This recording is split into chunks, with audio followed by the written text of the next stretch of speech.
ओयम पुरानो न हन्यते हन्यमाने शरीरे। हे अर्जुन, यो आत्मा न कहिले जन्मन्छ न कहिले मर्छ। यो नथियो, अब छ र पछि हुनेछ। यस्तो होइन। यो अजन्मा छ, नित्य छ, शाश्वत छ, पुरातन छ।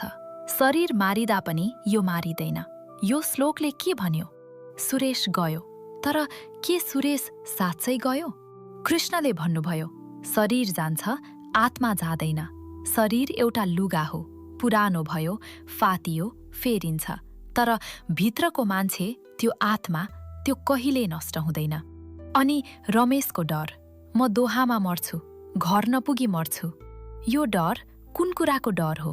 शरीरको डर हो, ठाउँको डर हो, दूरीको डर हो। तर आत्माको कुनै ठेगाना हुँदैन। आत्मा न दोहामा छ न चितवनमा। आत्मा कुनै देशमा बाँधिएको छैन। कुनै फ्याक्ट्रीले त्यसलाई रोक्न सक्दैन। कुनै दुर्घटनाले त्यसलाई मार्न सक्दैन। यो बुझ्नु यही गीताको सबभन्दा गहिरो उपहार हो।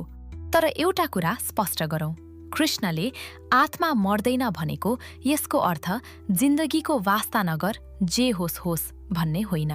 रमेश सुरक्षित रहनुपर्छ, काममा सावधानी राख्नुपर्छ, घर फर्कनुपर्छ। कृष्णले भन्नुभएको थियो, तिमी जुन कुराबाट डराइरहेका छौ त्यो हराउँदैन। तिम्रो सार, तिम्रो चेतना, तिम्रो प्रेम, तिम्रो अस्तित्व, त्यो शाश्वत छ। डर हुन्छ त्यो मानवीय हो, तर डरले ढाक्न नदिऊ। सुरेशले आफ्नो समय पूरा गर्यो, रमेशले आफ्नो समय पूरा गर्नु छ। हामी सबैले आफ्नो समय पूरा गर्नु छ र त्यो समयभित्र पूरा बाँचौँ। त्यो रात रमेश सुतेन। बिहान भयो, उठ्यो, हात मुख धोयो, काममा गयो। सहकर्मीहरूले सोधे, रमेश ठिक छौ? रमेशले भन्यो, छु।